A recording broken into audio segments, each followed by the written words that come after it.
Hello students, once again most welcome in our channel Passion for Economics, that is Macroeconomics class 12th most expected questions with explanation of the banking chapter. So like and subscribe करना बिल्कुल मत भूलिएगा, hit the bell button especially. Now coming to the easy to learn for fun with economics.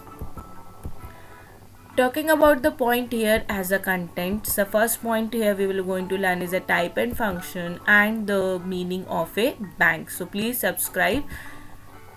Now coming to the point which I promised you, which we will be going to do it, is the expected questions for the banks. Okay, when we talk about the expected questions of a bank, please subscribe if you are liking it, that I have added especially for the student oriented because I know that I am working as a PGT economics from 10 years and I know that what are the questions are coming, and I am also going for evaluation of a answer sheet, so I know what type of questions and what type of answers as a teacher we want and as a student you should write, right? So that the basic, according to this particular slide, I have concentrated on a 3 particular basic questions. The first question is define bank. ठीक है, bank क्या होता है. दूसरा, what are the types of a bank, bank के क्या types होते हैं. And third, various functions of a commercial bank, की कमर्शियल बैंक के फंक्शंस क्या क्या होते हैं. So these are the basically 3 functions. Now coming to the, if you are liking it please subscribe it. So अब questions आपके दिमाग में आ रहे होंगे कि what do you mean by bank, bank होता क्या है. व्हाट ईजी तरीके से आप समझिए कि ये जो बैंक है वो bank is like a intermediator. Bank intermediator उनके लिए है who have a surplus amount of a money, जिसके पास सरप्लस अमाउंट ऑफ मनी है. इसके पास सरप्लस अमाउंट ऑफ मनी है, इसलिए ये जो है वो अपना मनी जो है वो सेफ रखना चाहता है. So he will be going to save the money in a bank. But कुछ लोग हैं जिनको पैसों की ज़रूरत है. They need a money because to purchase a car, to study, for a further study, for college or for a university or for competitive examination or for a house they want to purchase or they need a money. So that time what happens, the person who have a surplus amount of money वो क्या करता है, bank में जाके deposit कर देता है. तो जब वो जाके डिपॉजिट करता है तो बैंक उस मनी को रख लेता है और वो उसके बाद रिजर्व निकालने के बाद वो किसको दे देता है, इन लोगों को दे देता है जिन लोगों को ज़रूरत पड़ती है. ठीक है, जिनको कार लोन लेना है या होम लोन लेना है या उनको क्या बोलते हैं एजुकेशनल लोन लेना है, एक्सेट्रा लोन लेना है. तो बेसिकली बैंक एक फाइनेंशियल इंस्टीट्यूशन है. बैंक एक फाइनेंशियल इंस्टीट्यूशन है जहाँ वो फाइनेंशियल इंटरमीडिएटर का काम करता है, एक मिडिल मैन बन के काम करता है कि भाई whomsoever want to accept the deposit, वो एक्सेप्ट भी कर लेता है डिपॉजिट कि चलो तुम्हारे पास सरप्लस अमाउंट मनी है, मैं तुमको उसमें इंटरेस्ट दूंगा, तुम मेरे पास जाके क्या कर दो, जमा कर दो. तो लोग यहाँ पर आते हैं और उसको बैंकों में पैसे जमा कर देते हैं. Plus it provides the channel to those who deposit into the lending activity. फिर उन्हीं पैसों का वो इस्तेमाल करके रिजर्व निकालने के बाद वो क्या करता है, education loan, home loan, car loan, etcetera loan के लिए लोगों को प्रोवाइड करता है जिनके पास, जिनको ज़रूरत होती है पैसों की, who are needed a money, तो उनको दे देता है. तो बेसिकली जो बैंक है, बैंक का 2 ही मेन फंक्शंस होते हैं basically. One is accepting a deposit and other is a lending the money. उसके बाद वो बहुत सारे फाइनेंशियल सर्विसेज भी प्रोवाइड करता है जो कि हम अपने फर्दर स्लाइड्स में पढ़ेंगे. तो ये जो बैंक है, बैंक अभी सबसे मेजर पॉइंट बन गया है. पहले क्या था, इलीगल एक्टिविटीज़ होती थी, मनी लैंडर्स के थ्रू बैंक में पैसे लेते थे लोग और बहुत अलग अलग तरीके से, रिलेटिव से, फ्रेंड्स से, और एक इनफॉर्मल वे में हम क्या करते थे, पैसों को लेते थे. बट अभी क्या पॉइंट यहाँ पर आएगा कि we have to take the money in the case of it, they have to take the money in form of the banking system, in the form of a financial institution. So this is very very important to understand. Now coming to the point here, what are the types of a commercial bank. I hope कि तुमको समझ में आया होगा कि bank क्या होता है. बैंक एक फाइनेंशियल इंस्टीट्यूशन होता है जो कि इंटरमीडिएटर का रोल प्ले करता है. ठीक है, वैसे ही यहाँ पर 3 टाइप्स ऑफ बैंक्स होते हैं. What are these types of banks? If you will see, there are the commercial banks, okay, another is a retailer bank और third is a central bank. आपके जो नेटिव एरिया होंगे वहाँ पर जितने भी बैंक्स होंगे like Punjab national bank, state bank, bank of Baroda, इसे करके बहुत सारे बैंक्स होंगे जो कि नेशनलाइज्ड होंगे, नॉन नेशनलाइज्ड होंगे, वो सब बैंक्स जो होते हैं वो कमर्शियल बैंक कहलाते हैं। ठीक है, और जिनके बारे में आपने सुना होगा रघुराम राजन, उर्जित पटेल, ठीक है, शशिकांत दास जो कि गवर्नर है हमारे आरबीआई के, वो सेंट्रल बैंक कहलाता है। और एक और बैंक होता है जिसको हम नेम देते हैं as a retailer bank. So these are the 3 types of a bank. Okay, one is central bank जो कि आप बोल सकते हो कि as a parent role play करता है सभी बैंकों के लिए, हेड होता है, सुपीरियर होता है। ठीक है, जैसे घर में पेरेंट्स होते हैं और वैसे ही जैसे कि घर में चिल्ड्रन होते हैं, वैसे ही कमर्शियल बैंक है जो ऑल ओवर इंडिया में, ऑल ओवर वर्ल्ड में हर जगह अपनी पोजीशन को बना के रखा है। ठीक है, so like it's sibling you can say as a retailer bank. तो अब होता क्या है, इन तीनों में डिफरेंस क्या होता है, बहुत इजीली आपको समझ सकते हैं कि सेंट्रल बैंक सबसे पहले सुपीरियर रोल प्ले करता है जिसको हम रिजर्व बैंक ऑफ इंडिया भी बोलते हैं। इसके लिए मैंने बेसिकली अलग एक वीडियो बनाया, उसको आप देख सकते हो, उसको आप समझ सकते हो कि सेंट्रल बैंक क्या होते हैं। और सीबीएसई में बहुत बार ये क्वेश्चंस पूछे जाते हैं कि सीबीएसई में स्पेशली ये पूछा जाता है कि भाई सेंट्रल बैंक के काम क्या होते हैं, सेंट्रल बैंक, और ये जनरल नॉलेज के लिए भी आपको पता होना चाहिए। तो बैंक जो होता है वो आपका जो फॉर्मेशन होता है या ओन्ड और रेगुलेट करता है जो गवर्नमेंट की हर एक चीज़ को related to the money supply, related to the banking institution, वो पूरा काम आपका बैंक के थ्रू ही होता है। Central bank play major role, central bank form, central bank own, central bank regulate all the money supply and other banking institution. अब हम बात करते हैं यहाँ पर कि कमर्शियल बैंक की। तो कमर्शियल बैंक यहाँ पर क्या रोल प्ले करता है, जैसे कि हमने ऑलरेडी देख लिया कि कमर्शियल बैंक एक ऐसा इंस्टीट्यूशन है जो कि प्राइमरी फंक्शन और सेकेंडरी फंक्शन दोनों का रोल प्ले करता है। प्राइमरी फंक्शन में जैसे कि आप बोल सकते हो कि डिपॉजिट का काम आता है, जैसे सेविंग अकाउंट हो गया, क्रेडिट कार्ड हो गया, इन्वेस्टमेंट हो गया, बिजनेस हो गया including debit card, bank account, deposit, loan, ये सब चीज़ें पूरा रोल प्ले किसका होता है, कमर्शियल बैंक का।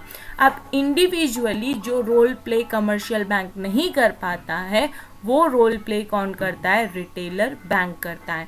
रिटेलर बैंक स्पेशली वो फीचर्स लेकर आता है जिसमें कि बैंक इंडिविजुअल्स को कोई भी प्रॉब्लम ना हो, जैसे सेफ डिपॉजिट बॉक्सेस को लेना या चेकिंग या सेविंग अकाउंट को लाना या सर्टिफिकेट्स ऑफ डिपॉजिट्स या मोर्टेज या कार लोन के जैसी फैसिलिटीज़ देखना, wide range of a financial services to the broader customer based, ये वर्क हमारा जो है वो रिटेलर बैंक करता है।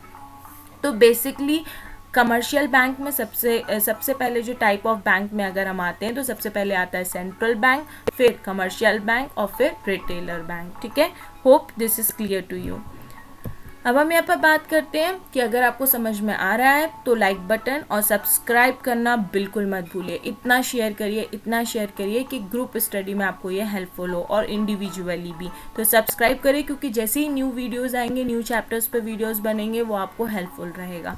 अब बैंक हमारे लिए आते क्यों बेनिफिट है हमारे लिए बैंक इसलिए है क्योंकि सबसे मेन बात है कि घर पे पैसे रखने से हो सकता है कि आपको डर बना रहे, आप कहीं घूमने भी नहीं जा सकते हैं ना, कि भाई पैसे रखे हैं घर में, चोरी ना हो जाए, ख़राब ना हो जाए, डिस्ट्रॉय ना हो जाए, है ना, कोई भी कुछ भी हो सकता है। तो for a safety purpose that is very important, bank is required to keep as a safe. ठीक है, आपको financial institution keep your funds safe, आपके फंड्स को सेफ रखता है, आपका पैसा कहीं नहीं जा रहा, वो आपके अकाउंट में ही है। तो आपको डर नहीं होना चाहिए कि वो चोरी हो जाएगा या लॉस्ट हो जाएगा या डिस्ट्रॉय हो जाएगा, तो आपको उसकी टेंशन नहीं लेना है क्योंकि वो बैंक अब देख रहा है, वो बैंक सेफ्टी मेंटेन कर रहा है। दूसरी बात, बहुत कन्वीनियंट है। अब देखो आप कहीं नहीं जा पा रहे हो बिकॉज ऑफ द कोविड-19, okay, but the transaction, the life is going to be continue, तो no need to carry any cash. अपन क्या होता है, कैश लेने देने में, एक्सचेंज करते वक्त there may be some problem, there may be some need, so what you can do it is that for your convenience convenience, the bank will be keeping everything. Bank will provided you the net banking, bank has provided you the phone पे और such apps आ चुके हैं जिसके through आप easily transactions कर सकते हो. तो वो कन्वीनियंस मेंटेन करने के लिए वर्चुअली हम इस चीज़ को कर सकते हैं. तो ये बहुत ज़्यादा कन्वीनियंस है. थर्ड पॉइंट यहाँ पर हमारी बात आती है सिक्योरिटी की. ठीक है, बैंक क्या करता है, ये बिल्कुल भी ऐसा नहीं है यार मैं बैंक के पैसे डाल दूंगा तो क्या हो जाएगा, कहीं मेरा बैंक तो नहीं ले लेगा पैसा. बैंक एक बिल्कुल स्ट्रिंजेंट मतलब स्ट्रिक्ट रूल्स एंड रेगुलेशन में काम करता है, जो कि मैंने आपको बताया सेंट्रल बैंक के अंदर पूरे कमर्शियल बैंक काम करते हैं. तो ये गवर्नमेंट की अथॉरिटी बनती है. गवर्नमेंट किसी को भी चीट नहीं कर सकता बिकॉज गवर्नमेंट खुद ही रूल्स रेगुलेशन बनाता है. तो ये बिल्कुल इंश्योर्ड है. आप बैंक में इजीली क्या कर सकते हो, अपने मनी को डिपॉजिट भी कर सकते हो, विदड्रॉ भी कर सकते हो. और यहाँ पर बात आती है अब अपनी फाइनेंशियल फ्यूचर की. तो फाइनेंशियल प्रोफेशन अगर आप डील करना चाहते हो, अगर आपके पास अच्छा बैंक अकाउंट हो जाता है तो आपको बैंकर्स जो होते हैं वो आपको एक फाइनेंशियल फ्यूचर ऐसा एडवाइस आपको बताते हैं कि आपके पास जो पैसा है या जो मनी आपके पास रिस्टोर है, आपके अकाउंट में जो बैलेंस है, आप उसको कैसे यूटिलाइज्ड कर सकते हैं, आप कैसे उसको इस्तेमाल कर सकते हैं for your benefit, for your development, for your betterment. तो वो आपको अलग अलग जैसे म्यूचुअल फंड में पैसा लगाना या कहीं इन्वेस्ट करना या किस तरीके से आप उस बैंक को डबल ट्रिपल कर सकते हो. This financial future will be going to help you in that condition. अब हम आते हैं कि फंक्शंस, जो लास्ट हमने आपसे प्रॉमिस किया था कि फंक्शंस पे. तो फंक्शंस ऑफ कमर्शियल बैंक जब भी बात होगी तो इसका मेन वन पॉइंट आपका जो आता है वो आता है एक्सेप्टिंग डिपॉजिट और दूसरा आता है एडवांसिंग लोन. बाकी सब सेकेंडरी फंक्शंस हैं. इसमें प्राइमरी फंक्शंस में ये दोनों आते हैं और सेकेंडरी फंक्शंस अपने अलग होते हैं. तो प्राइमरी फंक्शन की जब हम बात करें तो भाई यहाँ पर क्या आएगा, एक तो मैंने आपको बताया कि जिनके पास सरप्लस अमाउंट ऑफ मनी होता है ना, तो वो सब आके बैंक में क्या कर देते हैं, डिपॉजिट कर देते हैं. और बाकी लोग क्या करते हैं, लोन ले लेते हैं जिनको ज़रूरत पड़ती है. तो बैंक उन दोनों के बीच में क्या बन जाता है, इंटरमीडिएटर बन जाता है. तो अगर फंक्शन की बात करें तो यहाँ पर दो फंक्शंस होंगे, एक प्राइमरी फंक्शन होगा और एक आपका क्या होगा, सेकेंडरी फंक्शन होगा. प्राइमरी फंक्शन में आपका सबसे पहला पॉइंट यहाँ पर आता है एक्सेप्टिंग डिपॉजिट्स.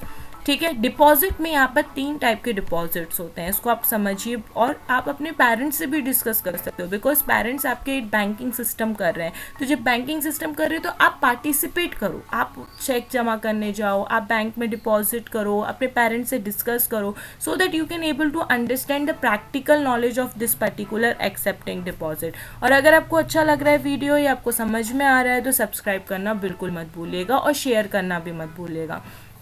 तो अगर हम यहाँ पर बात करते हैं डिपॉजिट्स की, तो सबसे पहले हम यहाँ पर देखते हैं कि डिपॉजिट्स अलग अलग टाइप्स के बैंक हमको प्रोवाइड कराता है. जैसे कि आप देख सकते हो करंट डिपॉजिट्स होते हैं जो कि डिमांड डिपॉजिट्स भी होते हैं. मतलब ये स्पेशली बिजनेस पीपल के लिए होता है कि भाई वो एनी टाइम क्या कर सकते हैं, विदड्रॉ भी कर सकते हैं इस करंट डिपॉजिट में और एनी टाइम वो क्या कर सकते हैं, डिपॉजिट भी कर सकते हैं. बट इसमें इनको कोई भी रेट ऑफ इंटरेस्ट नहीं मिलेगा. They will not get any rate of interest. Please do not offer any rate of interest. ठीक है, and they will be getting it overdraft particularly to this particular limit. तो एक limit तक कि वो आप ओवरड्राफ्ट कर सकते हो. Overdraft means if your account do not have any amount of money, bank will provide that amount in that particular point. ठीक है, बट अगर वो पैसे जो है पर स्पेसिफाइड लिमिट के लिए होगा, स्पेसिफाइड टाइम के लिए होगा, उसके बाद वो चीज़ क्या हो जाएगी, अलग हो जाएगी.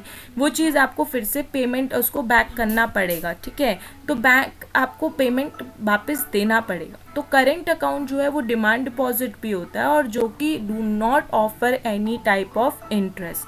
Now coming to the time deposit is also known as a fixed deposit. Okay, when you talk about the fixed deposit, you will keep your amount. For example, आपको लग रहा है यार मैं अपने बैंक बैलेंस में से 5,000 तो निकाल के रख सकता हूँ, मुझे उसकी ज़रूरत नहीं पड़ेगी. तो वो 5,000 आप पूरे 3 साल के लिए, 5 साल के लिए, 10 साल के लिए, 20 साल के लिए, एक particular fixed period of time के लिए आप वो रख सकते हो. सो that you will be also getting at high rate of interest in that. सबसे ज़्यादा रेट ऑफ इंटरेस्ट आपको उस पर्टिकुलर फिक्स्ड डिपॉजिट में ही मिलता है. तो फिक्स्ड डिपॉजिट जो है वो टाइम डिपॉजिट भी कहलाता है. ये पर्टिकुलर पीरियड ऑफ टाइम के लिए ही फिक्स्ड होता है और इसमें रेट ऑफ इंटरेस्ट भी हायर होता है. तो इस चीज़ को ध्यान रखना कि इसमें फिक्स्ड टाइम होगा और हायर रेट ऑफ इंटरेस्ट होगा और इसका नाम फिक्स्ड डिपॉजिट भी है. Time deposit is also known as a fixed deposit. ठीक है। अब हम बात करते हैं यहाँ पर सेविंग डिपॉजिट की। जब हम सेविंग डिपॉजिट की बात करते हैं तो saving deposit actually consist of both current account deposit और टाइम डिपॉजिट, दोनों का थोड़ा थोड़ा मिक्सड अप है। The commercial bank accept small deposit from the household और a person in order to encourage saving in the economy. सिर्फ economy में saving को इनकरेज करने के लिए कि आप पैसे अपने इस्तेमाल ढंग से करें, रिसोर्सेज को ध्यान में रखते करें, तो वो आपके लिए हेल्पफुल रहेगा। तो my dear, commercial bank accept करता है डिपॉजिट, जो उसका सबसे बड़ा काम है। जिनके पास सरप्लस अमाउंट ऑफ मनी होता है, जिनके पास ज़्यादा पैसे होते हैं, वो बैंक के पास जाके उसको डिपॉजिट कराते हैं। अलग अलग अकाउंट में डिपॉजिट होता है, करेंट डिपॉजिट में, टाइम डिपॉजिट जो कि फिक्स डिपॉजिट होता है for a fix period of time और इसमें सबसे ज़्यादा रेट ऑफ इंटरेस्ट मिलता है, और सेविंग डिपॉजिट होता है। तो होप कि आपको ये क्लियर हुआ है। अगर क्लियर हुआ है तो सब्सक्राइब करना ना भूलें चैनल को और शेयर भी करें। अब यहाँ पर हम आते हैं लैंडिंग ऑफ फंड्स। अगर कोई भी डाउट होता है तो आप कमेंट बॉक्स में लिख सकते हैं, सो दैट कि मैं आपको वो चीज़ एक्सप्लेन कर सकूँ।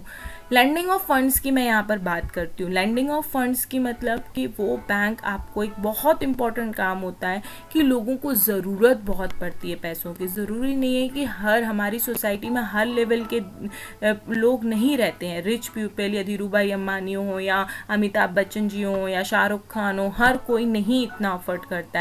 तो कुछ लोगों को लोन और एडवांसेस की भी ज़रूरत पड़ती है। तो वो चीज़ के लिए ही बैंक बनाए, क्योंकि लोग उसका गलत मतलब निकाल रहे थे। मनी लैंडर्स थे, वो बहुत ज़्यादा रेट ऑफ इंटरेस्ट लगा के लोगों को बहुत ज़्यादा पैसे के लिए, और वो इलीगल भी था, प्लस उसके साथ उनको बहुत ज़्यादा प्रॉब्लम होती थी क्योंकि वो लोग क्राइम भी बहुत ज़्यादा करते थे। इस वजह से ही बैंक आया, कि बैंक को हमने इसलिए लाया है कि लोग बिल्कुल safely with rules and regulation loan ले सकें और वो सिक्योर है। तो सबसे मेन काम है कि जो कार लोन या आपको हाउस लोन लेना है, स्मॉल क्रेडिट लेना है या लार्ज क्रेडिट लेना है, कैश क्रेडिट लेना है, ये हर तरीके का लोन आपको प्रोवाइड करता है, फंड आपको प्रोवाइड कराता है। तो बैंक का मेजर काम है कि वो आपको क्रेडिट फैसिलिटी दे, और आपको credit facility in the form of loan, so that जब भी आपको ज़रूरत हो कस्टमर अपने पर्पस पे, अपने विश पे वो अमाउंट का क्या कर सके, यूटिलाइज्ड कर सके। Now coming to the point of secondary, कि इसके अलावा भी बैंक के क्या काम होते हैं। ठीक है, आप समझ गए होंगे कि बैंक के जो बेसिकली दो काम होते हैं। पहला काम होता है कि एक्सेप्ट करना डिपॉजिट, दूसरा काम होता है लैंड करना। वो तो प्राइमरी फंक्शन होते हैं, बट उसके अलावा भी बैंक क्या काम प्ले करता है। आपके दिमाग में ये क्वेश्चन ज़रूर आ रहा होगा कि बैंक के और क्या काम होते हैं। क्यों, आपको अगर एटीएम सर्विस आप जा रहे होगे, है ना, अभी आप एटीएम यूज़ कर रहे होगे, या आप नेट बैंकिंग यूज़ कर रहे होगे, आप लॉकर फैसिलिटी रख रहे होगे, तो ये सब भी बैंक का काम होता है। Bank is act as a agent. Bank एक एजेंट के रूप में काम करता है। आपके बिल्स को कलेक्ट करता है, आपके ड्राफ्ट्स को मेंटेन करता है, आपके चेक्स को क्लियर करता है, आपको लॉकर फैसिलिटी देता है, आपको क्या बोलते हैं, आपकी चीज़ों को सेफ रखता है, आपको debit card, credit card issue करता है, एटीएम कार्ड जो आपको मिलता है वो आपको इशू करता है, आपको लॉकर फैसिलिटी देता है, आपको ट्रैवलर चेक्स देता है। तो अलग अलग टाइप के वर्क होते हैं बैंक के। लॉकर फैसिलिटी, यूटिलिटी सर्विसेज, आपको जो डेबिट कार्ड इशू करना, क्रेडिट कार्ड इशू करना, आपके बिल्स को कलेक्ट करना, उसको क्लियर करना, चेक्स को क्लियर करना। तो ऐसे में बैंक बहुत सारे अपने रोल प्ले करता है। तो ये सब उसके क्या होते हैं, सेकेंडरी फंक्शंस होते हैं। बेसिकली जो क्वेश्चंस अराइज होते हैं, पर ये जो बैंक चैप्टर है ना, बैंक चैप्टर सिर्फ एग्जामिनेशन के लिए पढ़ना ज़रूरी नहीं है। बैंक चैप्टर तो आपको नॉलेज के लिए इंपॉर्टेंट है, क्योंकि अगर आप एक नॉर्मल सिटीजन भी होते हैं तो ये जो बैंकिंग है टॉपिक आपको बहुत इंपॉर्टेंट है, बहुत काम भी आएगा। तो मेरा तो आपसे एक टिप भी देना चाहूँगी यहाँ पर कि just discuss with your parents, take the things, take the enthusiasm, go to the bank with your parents. ठीक है, जाओ अपने एल्डर्स के साथ और अपने पेरेंट्स के साथ, बैंक के फंक्शंस को समझो कि बैंक होता क्या है ना, वहाँ पर ट्रांजेक्शन करो, so that you can able to understand. And nowadays each and everyone is going for the net banking, online ATM or phone pay or something like that, in which you can easily